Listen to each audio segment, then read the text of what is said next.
And there you have it, guys. This is courtesy Mr. Holster. He had given me this idea, so I'm doing it for you. There's downtown, there's the water, and this is yeah, this is Friday afternoon. That's the traffic, and yep, that way to Lee Drive, and that's what you're looking at down there. Down there is the Lee Drive, and across the way there is the King Cam Hotel. There it is right there. Well, you know, I was going to use a different thumbnail for this video, this JW's radio, but I think we're going to be using this. Thanks for watching. Let's get on with the radio.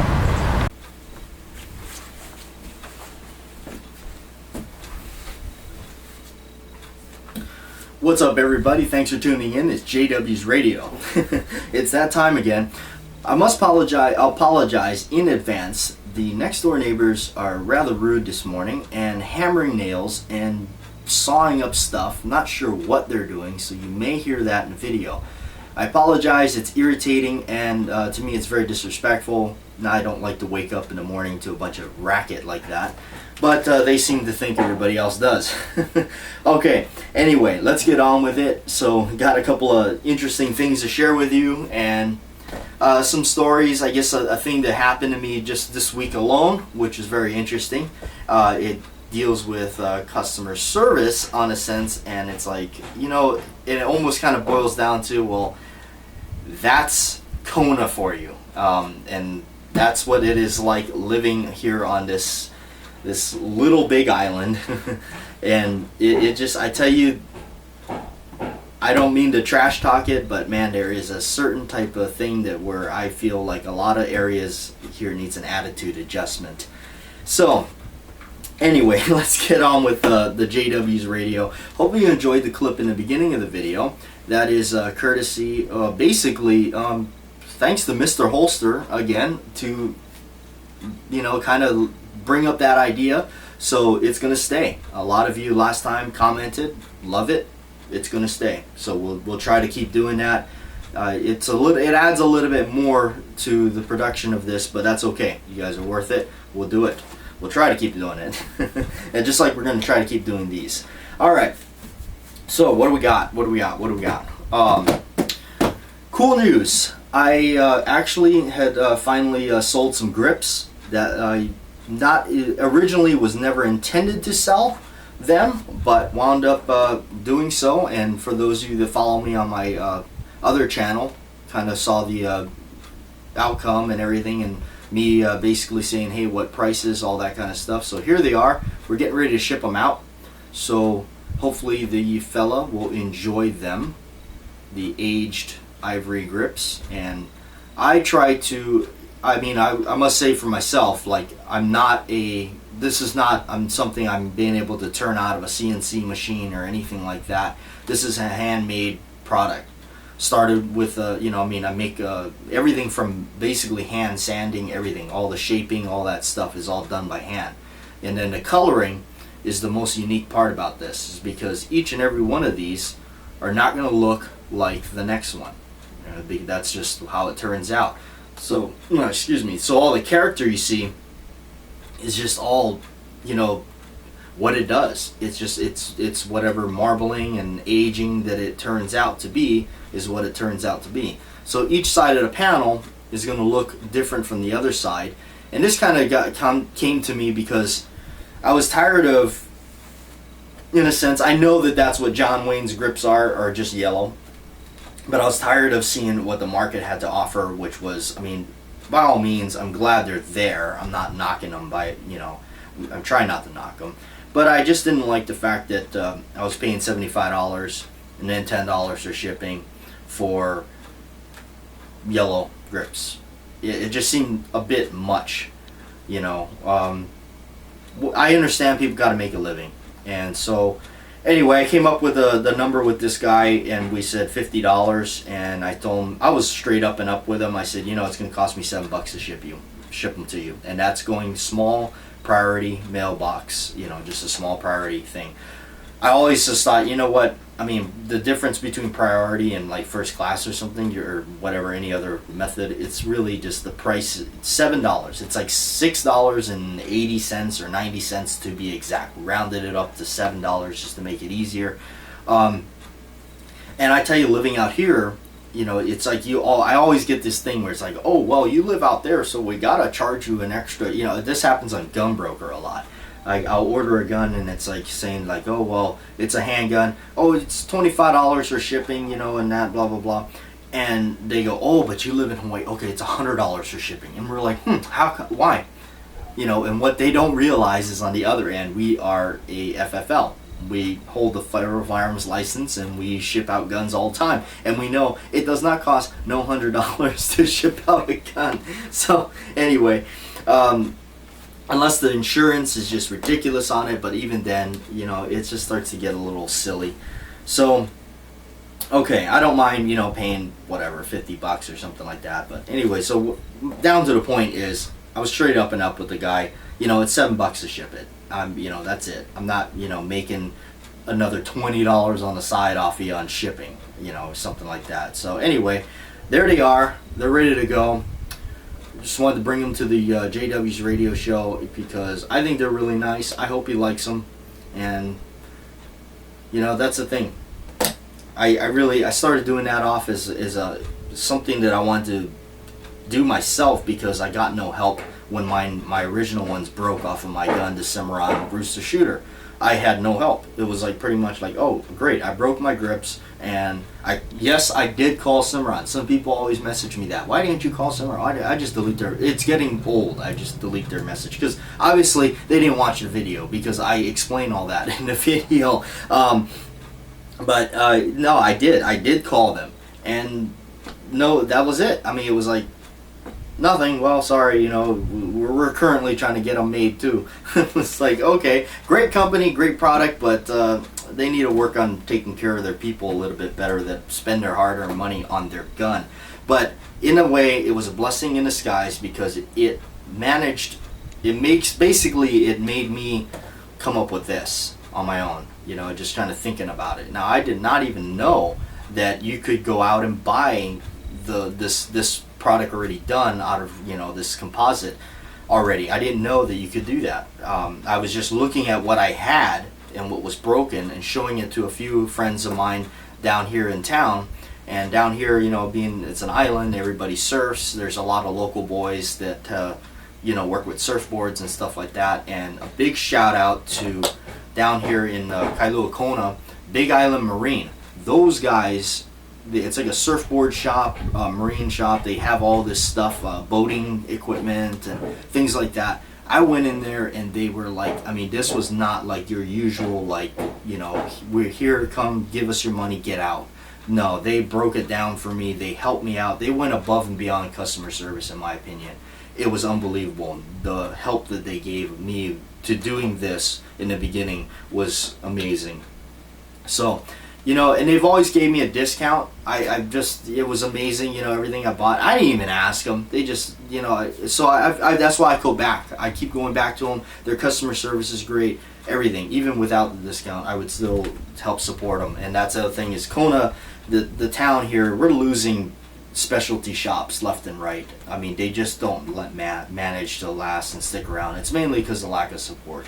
So unfortunately, that's what's going on. One of the biggest loss, I think, is this place called the Threat Options Tactical, which was a supply shop that sold like 511 clothing, the boots, cold steel knives, Spyderco knives. They had Magpul accessories.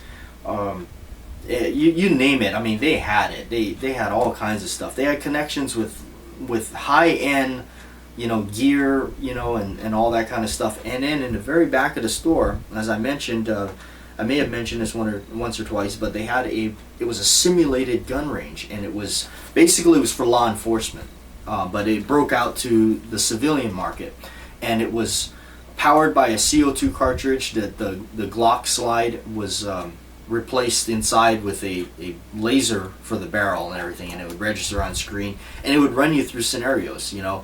a store robbery, anything like that. It had some fun stuff in there too. It had steel plate targets, a zombie course. You could go run through and get rid of the zombies, and it was really neat. And the guy that owned it, he's a law enforcement officer, and it was just hard for him to manage it and do it because there was a lack of support to going to it. It was just, I gotta say, right when I really dove into it and started looking at it and played it a couple of times, I bought a membership like that. I was just like, and every day after work, I would just run right down there and go hang out with a guy and run the course. Of course, I was single then. So, anyway, okay. I get my coffee that's right over here. I forgot to bring it to the table. Hammering, hammering, hammering. Okay. Another weird, funky thing that happened to me this week was I've been going to this bookstore to trade in some stuff just to downsize everything, and I've been trying to get cash for it instead of credit because I don't need to buy any more stuff. I don't want to speak too much on it, but I must say the owner there is very weird. It's like, I don't know. You ever feel like you get talked to like you're a kindergarten student from somebody, and then it's like the counter is only 20 feet, not even 10 feet. Let's just say that it's 10 feet the counter, and it's like, I don't know. It's like, okay, I've been going there quite a bit, and I used to go there before it was owned by another guy, a really cool guy. I wish he still owned it, but one end of the counter is like, oh no, you have to use the trade-ins over here. It's like, wow, really? I never, like, out of all the times, like, that's never. It's like they just pick and choose, like, when they want to be like, oh, you know what? We're not happy with you today, so we're gonna strap you with the rules. And it's like, so I go in there and it's like, oh, fill out this form now. Oh, okay, so the whole time I've gone in there and done this, I've never had to fill out the form. Now I do. Whatever, I'll do it. Hey, that's your rules. Whatever, do it. Oh, you didn't fill it out correctly. Yeah, I don't know. It's like, I'll admit, some of these places, that is why I do what I do in my shop. I try to be more personable with people. I try to make them feel welcome and not like an idiot, in a sense. It happens so often where it's like the people that work there, the customer goes in and the people just like, I don't know if they're trying to make them seem stupid. And I understand, legitimately, from somebody that's behind a counter, you do run into that numb brain, that is just like there to either make the gun community look bad or whatever, or just in general, if you work at a customer service oriented job. But anyway, it's why I like working at a private company like the way I do instead of a corporation, is because I'm able to take the time with each customer, and the customers that are legitimately there seeking help or information on a purchase they're going to make, so I'm able to take the time with them and do further, with them, rather than instead of being like, yep, aisle 7 down there, so anyway, enough of that. Let's get on to some other stuff. This is something cool. Excuse me. Some of you already can tell what this is. Well, obviously it's a belt with a belt buckle. But what is the belt buckle? I'll give you a few minutes. What is that? Okay. It is a Red River D belt buckle. This is a reproduction of who? Come on. Who is my favorite all-time movie actor?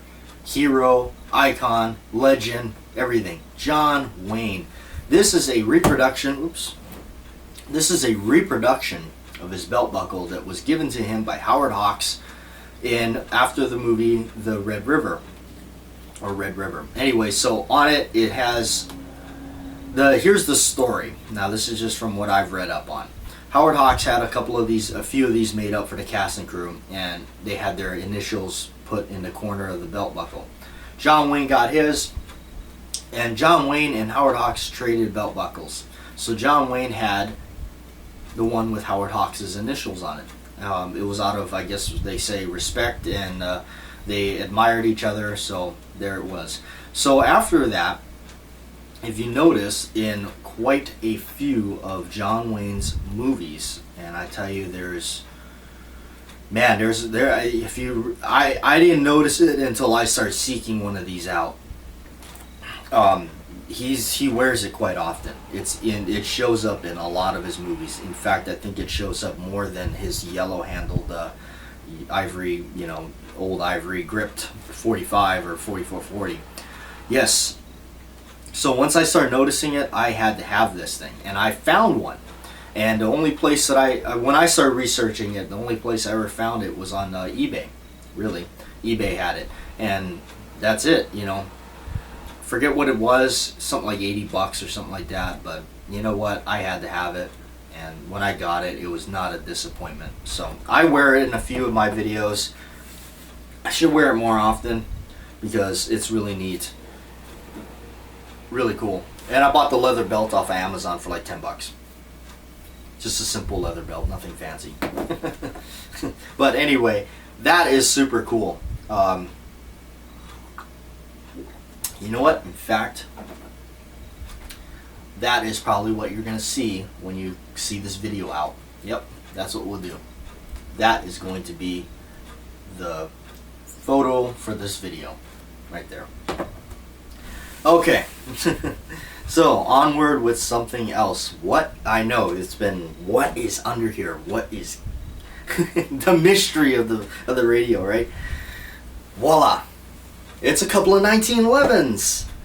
What is that? There can't be nothing bad about this, right? Unless somebody doesn't like the 1911, but how can you? This is America's pistol. Okay, so we got a couple of them here. They're unloaded. Okay, cool. For me, I love this pistol. It's one of my favorite pistols. It's a sexy pistol. That's the dogs. It's a sexy pistol. But so this is a Colt. This is what they was the World War I reintroduction or reproduction pistol that they came out with. This is one I had to have. This is shown up in so many videos on the channel. So, anyway, dogs are definitely losing their mind out there. So, this has showed up quite a bit, and it's in its original configuration. Really, it's got the spur hammer. It's wide, no beaver tail. Really tiny sights and everything like that, but this is just kind of the way they started. And for me, this is the most attractive one. I just, if I had to, this is really what I would have to have in the end, because it's just something about it. It's classic. You can't beat a classic. But there's nothing wrong with trimming up the classic. Now here is my Kimber. This is the most modern styled one I own, and this is the first and only Kimber right now that I do own, and it's called the Desert Warrior. It's got the flat dark earth finish. This has got everything possible on this 1911 without making it silly. I guess you could say, I don't know. You've got a better beaver tail, as they say. This has got the high ride beaver tail. It's got the nice scoop on it. Protects your hand for sure from hammer bite, as this one will certainly give you hammer bite. But that's part of the nostalgia of it. Anyway, it's got the commander hammer, the flat mainspring housing, as that is how they started. I've seen a couple videos where people don't understand that. This is the way it started. A flat, smooth mainspring housing. That's the way it originally started. Okay, so then it didn't get to the arched mainspring housing until like 1924 or something like that. And then World War II was the first time you really saw the full revised version of what they called the 1911. So then it became, the military designated it the 1911 A1, and that configuration is pretty much what's carried on over and over and over. And now you see there's minor details on it. You can check it out. I got a few videos on that. But anyway, this one's cool. It's got the lanyard loop. It's got checkering on the flat mainspring housing. It's got front and back serrations that are slightly tilted forward. It's got night sights, MEPRO lights, they do glow.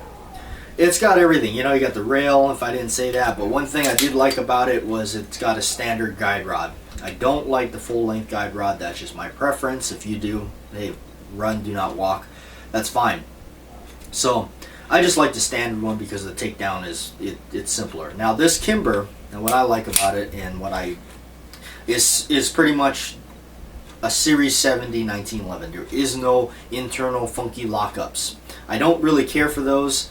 But I know I do have a Colt Series 80 that, you know, even with all those little levers and stuff in there, it's still a sweet shooter. The trigger's is crisp and everything like that. So I did notice now something with 1911 people that are shooting. It happens to my friend a lot. He has not really shot one too much, except for the ones I got here, and he has had an issue when he's shooting.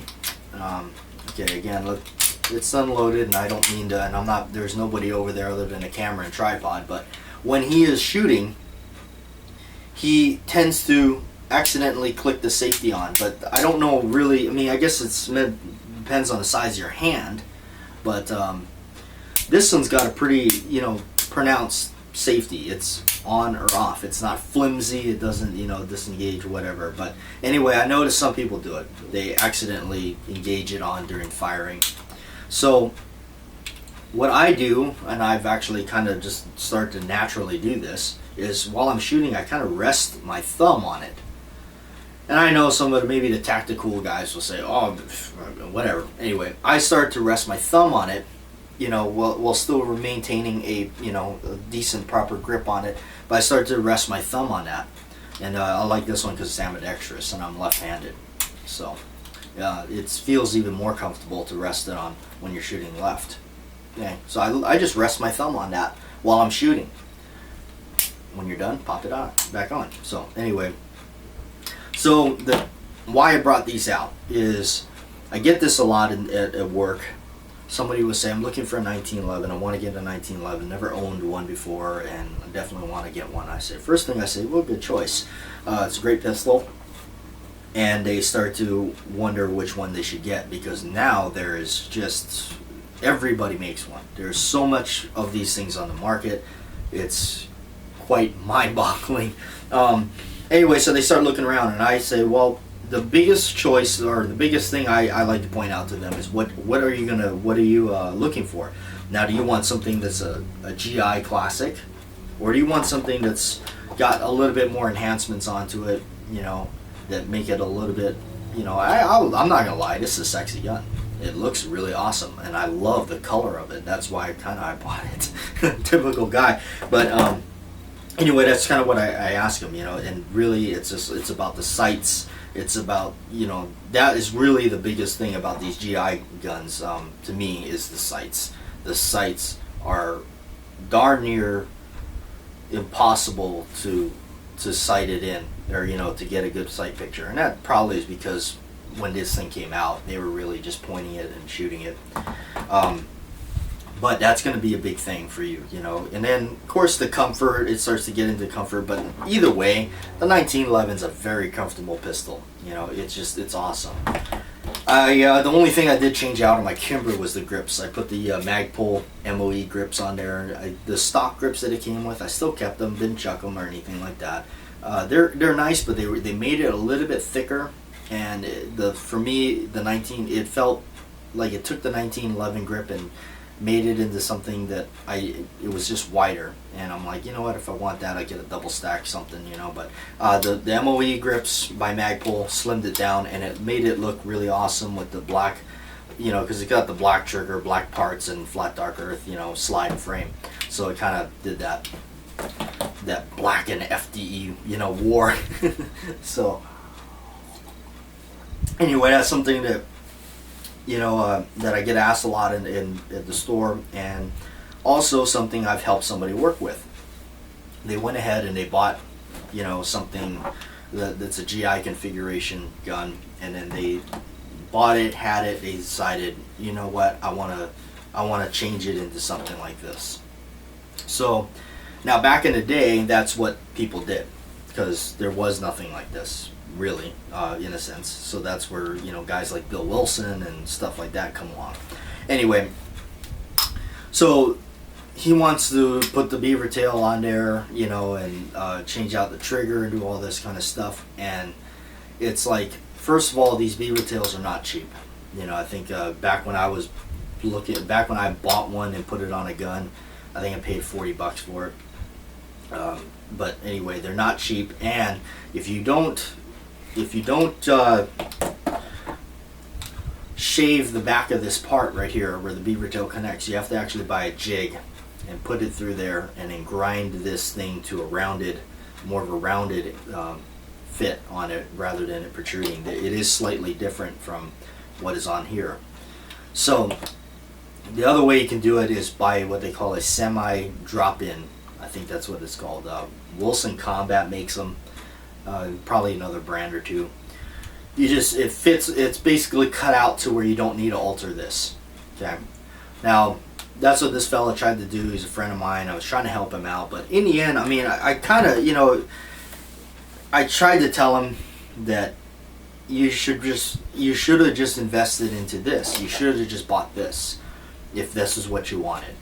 You know, for me, I bought both. You know, I tend to lean towards the old school style because it's just kind of the way I am. But, you know, to have one like this is great at the same time. Now, I have had a Remington Rand, or not a Remington Rand, a Remington R1. A Remington R1 I had, and I changed it up, and I put the beaver tail on it, and I had a Kimber 22 LR slide for it and everything like that. I had dressed it up, and I had done a lot of work on it, and it was really cool. I wound up selling it to a good friend of mine, sold it to him for nothing really, mainly because he's a friend of mine. So, and at that time I had acquired way too many 1911s, if that is a possibility. But yeah, I had quite a few of these things at one point, and so I got rid of a lot of them and just kind of stuck with you know, the basic, you know, Fab 4 or whatever you want to call it. I think that's how many I got. I don't know. Anyway, I started buying these things. I can't believe the prices now. But anyway, that's it. You know, that's kind of why I wanted to bring that out, because I wanted to talk about that and, you know, just kind of share with you on that aspect of it. You know, just look at it, figure out if that's what you want. You know, buy what you want. You know, so. Now, before we close it out, and I don't want to make this one too long, hopefully it probably is already too long, but before we close it out, I have a little trivia thing for you. Now, this is just for fun. If you don't want to participate, you don't have to. But during World War II, when we went to war against Germany and Japan and all that, what gun makers, or I should say not gun makers, what manufacturers made the 1911? There was more than one. In fact, there was more than two. There was quite a bit of them. And some of these manufacturers weren't even gun companies. Can you believe it? Yep. And there's one company in particular that I think will really shock you that made 1911s. And it is also considered the holy grail of all collectibles as far as those pistols from World War II goes. Anyway, I've given you way too many hints now. So if you want to participate in that, leave your list of those manufacturers in the comments below. Anyway, so we're going to close it out. And that's it for JW's Radio this time around. Hopefully it wasn't too boring for you. But we decided to share some other stuff and mainly show off the grips. I must say, I'm not one to, you know, toot my own horn, but I'm really happy that somebody had found my product and they're willing to purchase it. You know, that's really cool. Yeah, I didn't, you know, obviously when I look at them, it's like, to me, it's like, I don't know. I mean, I gotta get somebody else's opinion, really. You know, somebody that's gonna give me the brutal, honest opinion. Like, you know, hey, you know, of course I've showed them to my friends and stuff, and they all said, yeah, dude, those are freaking, you know. And I'm like, I don't know, you know, me, are you just being a friend? So anyway, hopefully you'll enjoy them if you're watching this video. There they are. Get them sent out to you. Okay. Signing off for now. Like, share, and subscribe. Thanks for tuning in to JW's Radio, my friends.